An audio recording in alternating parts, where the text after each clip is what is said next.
할렐루야. 성경 통독 92일째입니다. 오늘은 시편 116편에서 120편까지 살펴보도록 하겠습니다. 오늘 시는 모두 저자를 알지 못합니다. 저자를 알지 못하니 우리는 내용에 집중하고 또 시대적 상황을 염두에 두면서 시편을 묵상하도록 하겠습니다. 시편 116편은 주님께서 목숨을 구해 주시고 구원해 주신 것을 감사하면서 서원하는 그런 내용으로 전개되고 있습니다. 4절 내용에 보면 나는 주님의 이름을 부르며 주님 간구합니다. 이 목숨을 구하여 주십시오 하였습니다.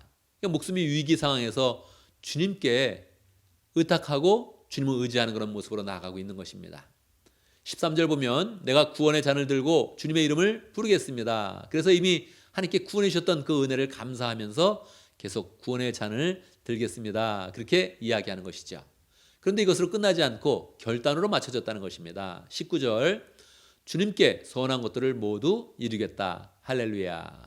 이렇게 맞춰지고 있습니다. 그래서 우리도 늘 주님께 무엇을 구할 때마다 주님, 내가 주님께 이렇게 서원하면서 주님께 더 나아가겠습니다. 이렇게 그 결단을 나타내면 주님께서도 우리의 기도에 들어주시고 우리의 삶을 인도하실 때 더 기쁨으로 해주실 것이다. 생각이 되어집니다. 117편 보면 굉장히 짧은 그런 구절입니다. 딱 2절만 나와 있는데요. 1절 너희 모든 나라들아 주님을 찬양하여라. 너희 모든 백성들아 그를 칭송하여라. 그래서 찬양하는 그런 그 내용입니다. 무엇을 찬양할까요? 2절 우리에게 향하신 주님의 인자하심이 크고 주님의 진실하심은 영원하다. 굉장히 짧은 것 같지만 가스펠송에도 보면 2절 한 구절만 가지고 노래를 만든 그런 내용이 있죠.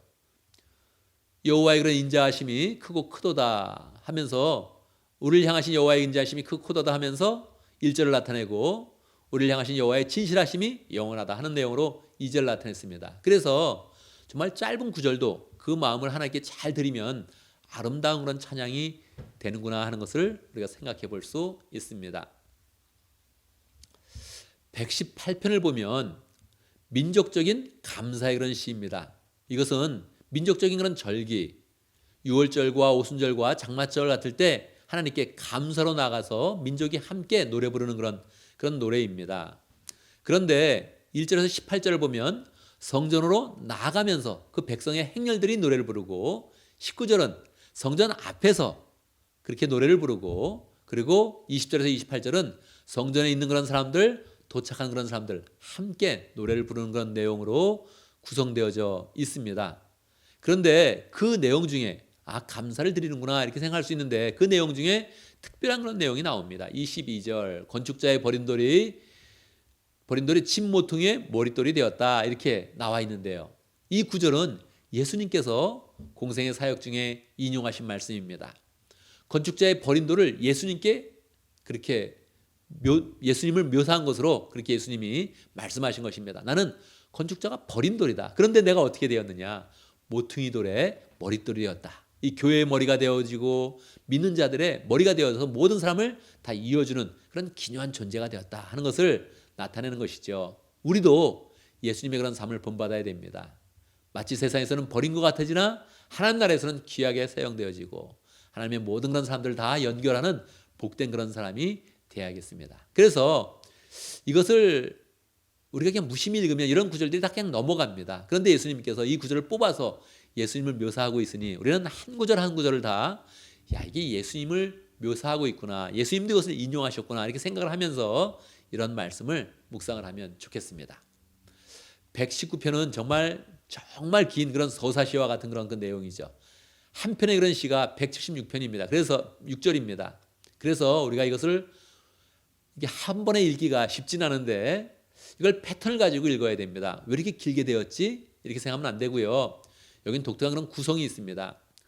히브리어 알파벳이 22자입니다. 22자인데 이 22자 알파벳 하나마다 8절씩 끊어서 말씀에 대한 그런 구조로 말씀에 대한 그런 그 내용으로 이 시편의 그런 그 말씀을 만들었습니다. 그러니까 우리나라로 치면 기역 니은 했을 때 기역으로 8절을 만든 겁니다. 니은으로 8절을 만들고 디귿으로 8절을 만든 겁니다. 이렇게 쭉 만들어서 한 절마다 시작하는 그런 모든 단어, 문장을 시작하는 그런 모든 단어를 똑같은 그런 알파벳으로 그렇게 썼습니다. 그러니까 시적인 그런 의미를 더 잘 알게 되는 것이죠. 이거를 히브리어 문장으로 보면 8절씩 쫙 8개가 쭉 똑같은 그런 구절 서 있으니까 보기에도 시각적으로 볼 때도 아름답게 되어 있고 이게 시로서 음률을 잘 맞췄고 글자를 정확히 맞췄구나 하는 그런 내용들을 우리가 생각할 수 있는 것입니다. 이거를 답관체다 그렇게 이야기를 보통 합니다. 답관체로 시를 썼다 이렇게 이야기를 하죠.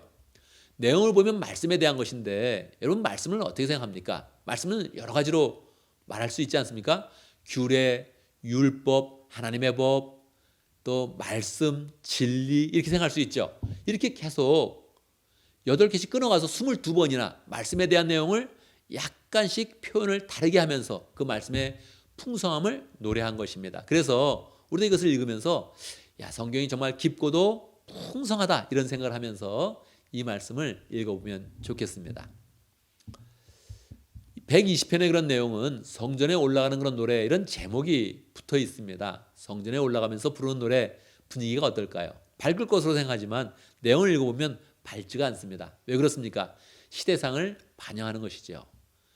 포로 후에 이스라엘 백성들이 성전을 만들었지만 그 성전이 그렇게 멋있게 만들지는 못했습니다. 솔로몬 성전에 비해서는 영광이 나타나지 않았죠. 그러니까 성전에 올라갈 때마다 이 사람들은 아쉬움이 있었고 또 시대적 상황이 너무 어려운 것입니다. 계속 식민지 생활을 하고 있으니 성전에 올라갈 때 하나님을 바라보고 올라가지만 상황이 너무 어려운 것이죠. 그래서 굉장히 어려움이 담겨져 있습니다. 1절 내가 고난을 받을 때 주님께 부르짖었더니 주님께서 내게 응답하여 주셨다. 어려운 상황 가운데 주님께 부르짖고 응답받는 그런 삶을 나타내는 것입니다. 7절 나는 평화를 사랑하는 사람이다. 그러나 내가 평화를 말할 때 그들은 전쟁을 생각한다. 이러고 맞춰지는 겁니다. 굉장히 어둡죠. 왜 이랬을까요? 항상 예수님을 표현한다. 예수님이 평화를 말하고 있을 때, 평강을 우리에게 전하고 있을 때 사람들은 계속 전쟁을 생각하면서 예수님을 공격을 했던 것입니다. 그래서 계속 영적인 그런 상황들을 생각하면서 우리가 시편의 그런 그 말씀을 묵상을 해야겠습니다. 자, 이제 우리는 시편의 말씀을 마치고요. 이제 다시 사무엘상으로 가서 또 새롭게 구약의 그런 말씀을 계속 묵상해 나가겠습니다. 감사합니다.